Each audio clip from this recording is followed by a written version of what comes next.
Welcome everyone to this tournament showdown featuring the Vampire Counts who shall be led by Von Karstein Vampire Lord. And today guys, we're going to be facing off against the Dark Elves who shall be led by Chosen One! So guys, I'm going to be making more of a conscious effort to put up more tournament games. And I love playing in tournaments, but one of the main reasons I don't do it terribly often, or at least in the past I hadn't done it terribly often, was simply because of my hand issue. If I get to the finals or the semifinals, I have to play like 5 or 6 best of 3s. It can be a little bit tricky, but nonetheless, it's one of the main reasons I started this channel. I love hosting tournaments, but more so than hosting tournaments, I love playing in tournaments. And Warcraft 3 and StarCraft and Brood War and just pretty much every RTS game I've ever played, my favorite thing was just playing in tournaments.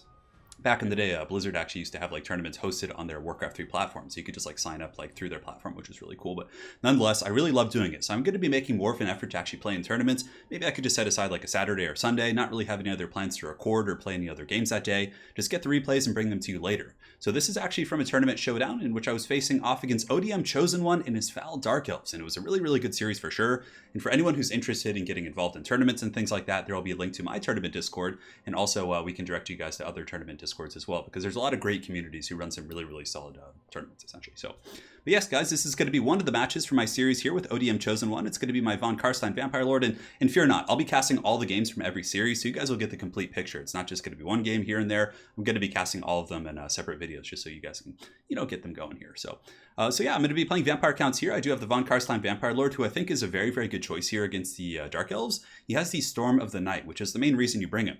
A lot of times Dark Elves will go for aerial superiority using Black Dragons, using Marathi, Malekith on a Black Dragon as well. So Storm of the Night is a bound ability on the special Vampire Lord. And if we take a look here, let's zoom in nice and close like. So basically, it lowers their speed by 72%, and on top of that, it does massive, massive damage across the board. So, for example, if you're looking for an Alpha Strike engagement, you can slow down one of their units, go for the other one, or vice versa. You can basically just use it on the unit you're targeting. It'll do damage, you go in for the kill.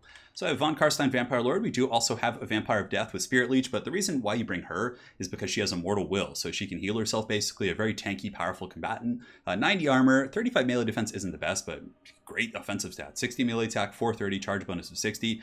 The secondary Vampire casters are really good for gooning things. We have a Fellbats and a Terror Goose. The Goose, of course, is pretty much a staple. Black Dragons are somewhat common in this matchup. I mean, at the very least, sometimes you'll see Malekith, so having a Goose to kind of fight the dragon is a good idea. Now, the Terror Goose will lose in a vacuum against a Black Dragon, but for what it is, it holds the line, allows your vampires to do some work, it applies poison, and does also have a bonus versus large. Although, I wonder if it would lose in a 1v1 duel. I'm pretty sure it would, but maybe I'll need to test that. For the rest of the army, and this is pretty typical Vampire Counts in tournament play, oftentimes you're just going to see chaff. You're going to see zombies and skeletons with like a Mortis Engine and a Corpse Guard. It seems like it's a little bit more efficient than going with like Grave Guard and their infantry, because the real strength of the Vampire Counts lies in their big single entities. They're vampires, and kind of like how they were in Tabletop, I guess. You have the Terror Guys here, you have the Mortis Engine, you have the Blood Knights, all of these different characters, like where your money should be going. Your infantry, in my opinion, at least in tournament play, is not the best. So we have zombies in the front line. We have the cheapo Corpse Cart, which is a great distraction card effects. It costs like 250 gold or something like that. People often put way too many resources into killing it, and it costs like almost nothing. It's actually a really good unit. We do have the Necromancer as well, stroking his Forbidden Rod. We got some Doggos as well. Blood Knights down here, and just some spears on the periphery with the Claw of Nagash pulling things up. So for my opponent's build, the great ODM Chosen One here, he does have Marathi up in the sky with a Black Dragon and some Harpies. So both of us kind of taking that gamble, like, all right, we're going to go in for the Air Force fight. We're going to see who can win it. We're both putting in quite a bit of money. Now, as far as money invested, I certainly have a little bit more because of my second Vampire Lord here, or the Vampire Caster here of Death. So it's going to be slightly advantageous for me in the Air Force duel. However, he does have Shades on the ground, plus Soul Stealer is like an insane just battle winner. Like if you're in that blob fight, 2 Air Forces going at it, a single Soul Stealer can oftentimes determine the outcome of that battle. On top of that, he's got a pretty elite ground force. Harganeth Executioners just to buzzsaw through my stuff. A couple spears as well, some shades, and the dreaded Hydra. Now, it's not going to be the fearsome chill of Santar, but nonetheless, the Hydra here is pretty good. Does fire damage, I believe, with its breath attacks. I'm surprised it doesn't do fire damage with its melee attacks. I feel like it would, but yeah, it regenerates, it's durable. It can actually put up a good fight against a Goose, and its breath does do good damage against Vampire Count blobs. So let's get the show on the road, guys, and see how this goes. So there's going to be some light skirmishing here in the front. You can see the Fellbats and the Terror Goose here. Going to be looking for an opportunity, but basically I was like hoping Marathi would slightly overextend at some point. She'd come out here, I could get a Storm of the Night. I could maybe go in for a bit of an Alpha Strike here and just try and push her off the battlefield real quick, because he's got a pretty scary box. Now, he only has 1 missile unit. The Hydra is a pretty good deterrent against Claw of Nagash, but as long as I can keep Claw of Nagash alive, it's going to be able to deal with pretty much all these infantry, and that's why you just see zombies usually. because like the Claw of Nagash or Mortis engines can pretty much single-handedly win those fights.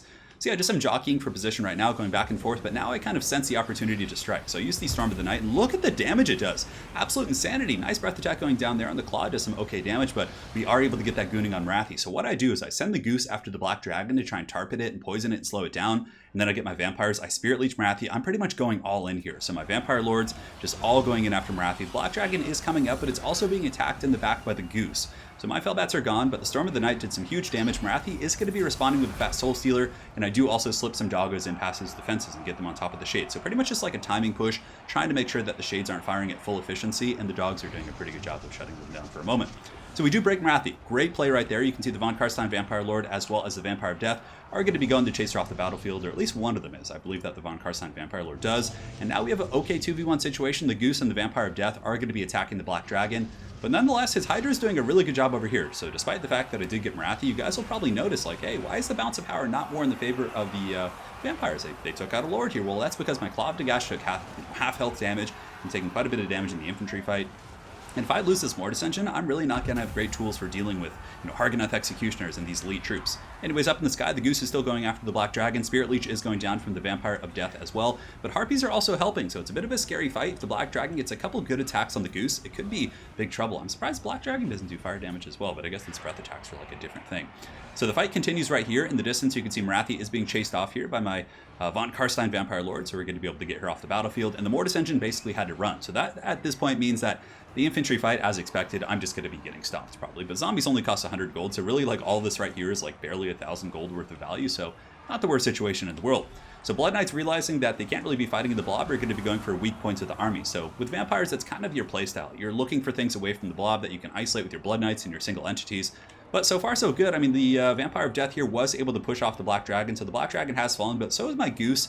The Goose has negative 27 leadership, negative 13 here, so this bad boy is going to be crumbling, but thankfully we do actually shatter the Black Dragon. So the Black Dragon's going to be running. Von Karstein Vampire Lord needs to hurry back, though, because if I lose this Goose, it could be really, really difficult to kill the Hydra. Yeah, I have two Vampire characters. I have a Vampire of Death, I have the Von Karstein Vampire Lord, but the Hydra with spear support on the ground, I probably wouldn't be able to kill it without the Goose here. So you can see the Goose is going to be flying up to his glorious pinnacle over this Dwarven rune right here, and he's getting danger low. He does have about 650 HP.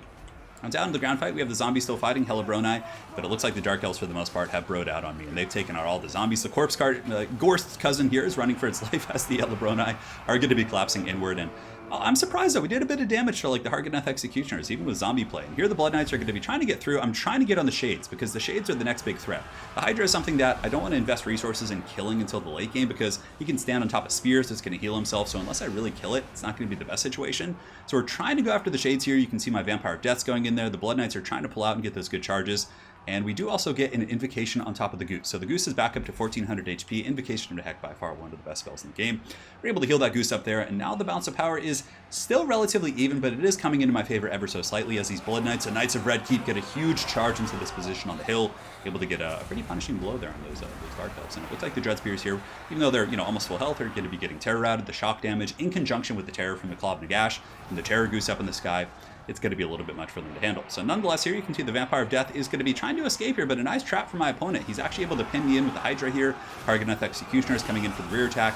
And the Vampire of Death, certainly a powerful asset in my army. So what I do is I get the Von Karstein Vampire Lord, I drop a summon right here to target all these spears. So now these spears, and sometimes the Hydra, is going to be wasting attacks on zombies and not necessarily focusing down the Vampire, unless he's like really aggressively spam clicking on the Vampire, which can be a little bit tricky and tiresome to do just nonstop. So the Shades did fall back through this formation as well, and we were able to get the Direwolves up and around, and finally were able to shut down those Shades. Now, if the Shades were able to get, let's say, 2 or 3 volleys on the Terror Goose, or a couple of volleys on the Mortis engine, they might be able to get it to the point of dying or crumbling. So it was really important in this game to either keep pressure on the Shades or shut them down, because once we dealt with the aerial assets, Wrathy, the Dragon, you basically just have to methodically go through the other things that can basically counter your big heavy hitters in your army. So the Goose is going to be getting a breath attack right here. The Mortis engine doing its job, just draining these forces. Hargonath Executioners are pushed off. Everyone's being drained right here. The Vampire of Death certainly in the danger zone. The Hydra's been doing a good job, like I said. Yeah, the Hydra just going ham there with its tail whip. And the Hargonath Executioners, of course, very good at buzzsawing through massive amounts of chaff, but I'm surprised it wasn't Blackguard. I feel like the Blackguard would have better dual purpose against vampires, but nonetheless, the Hargonath Executioner is doing some work here. So the Dread Spears here, able to chase off my doggos, but we do have the Blood Knights coming down, and the Blood Knights with the Terror Goose should be able to, take care of these guys and eventually catch these Shades, although it looks like some of the Shades might be able to slip away here. As far as kills, they do have 27 kills. I think most of those kills are probably from infantry fighting, though. I don't think it's going to be, any powerful assets in my army that they've really been taking out. So up here, you can see the bounce power is going more and more into my favor here as the Mortis Engine and the Von Karstein Vampire Lord are going fisticuffs with the War Hydra. And a bit of an underrated item I wanted to share with you guys, the Charmed Shield. It gives 24% missile parry, or 24 stat line, not percent. And it does also give 22% ward save. So even against factions without missile play, 22% ward save on a vampiric character with invocation and things like that is extremely powerful. So I would highly recommend using that item if you're going to be using this character and anyone else who has it. So Storm of the Night going to be going down my second charge, going after the Harpies up in the sky, just trying to get free kills where I can, but you guys can see the bounce of power was up here. It was a little bit further, and now it's kind of ebbing back towards the middle, so it looks like my opponent may be having some sort of a rally here. As the Hydra is surging downhill, I basically just have to make sure I pick off everything in his army. With the Mortis Engine, I kind of kite him a little bit, and from there I just make sure that, he has no support, and I can just go in for that big punching blow here on the Hydra. So my other Vampire is dead. The Vampire of Death, the one that was tanking with Immortal Fortitude there, I guess her Fortitude ran out, and she did indeed go down and crumble. So now I just have a couple assets here with the Claw of Nagash, Von Karstein Vampire Lord, and the Terror Goose. He has a fair amount of spears. I mean, he's got 60 Dread Spears right here, 46 right here, and he does also have the Hellebroni, the chillest of all the dudes in the realm. So you can see there are 64 of these bad boys up here. So yeah, I really got to make sure to, make sure I'm not fighting the Hydra on the terms where it can stack on top of spears.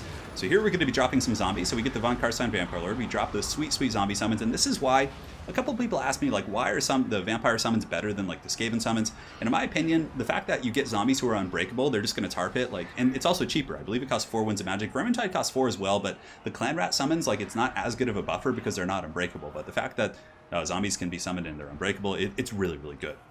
So we're trying to drain here. The Harganeth Executioners are shaken, not stirred, and it looks like some of these other guys are going to be terror routing off as well. So we're pulling back the Goose because, like I said, if he gets the Goose, despite me being ahead on the bounce of power, it can be deceiving sometimes, and he could potentially have a pretty good situation with the Hydra just going after my Lord or beating down the Claw of Nagash. We get a good breath attack right there. It does hit the Hydra in the back, and with that blow on the Hydra, the bounce power does pull more into our favor, and now all the supporting units, having been drained this entire game, are going to be buckling off, and the Hydra coming in with not the Hydra, but the Terror guys coming in with the steel chair in the back. Von Karstein Vampire Lord with the Sword of Anti-Heroes, putting his weapon strength up to 576 against the relatively light armor of the Hydra, who only has 60, is going to be enough to end the game. So well played to my opponent. It was a really good match for sure. A very stressful one. We obviously got that huge initial jump, which had we not gotten Marathi with that early gambit, we could have been in some serious trouble. It would have been a very, very dicey fight for sure. But yeah, the fact we got Marathi was quite nice. We took some damage doing it. We lost about, 1900 gold of value off our Terror Goose. But the fact we were able to stabilize him was pretty good for sure. But yeah, very, very intense, stressful game. It may not have looked that way in the cast, but it certainly felt that way while I was playing it. So as far as the build goes, I think it's a pretty good build. I think you have answers for everything for the most part. You have good backline penetration with double Direwolves, Fellbat, Blood Knights.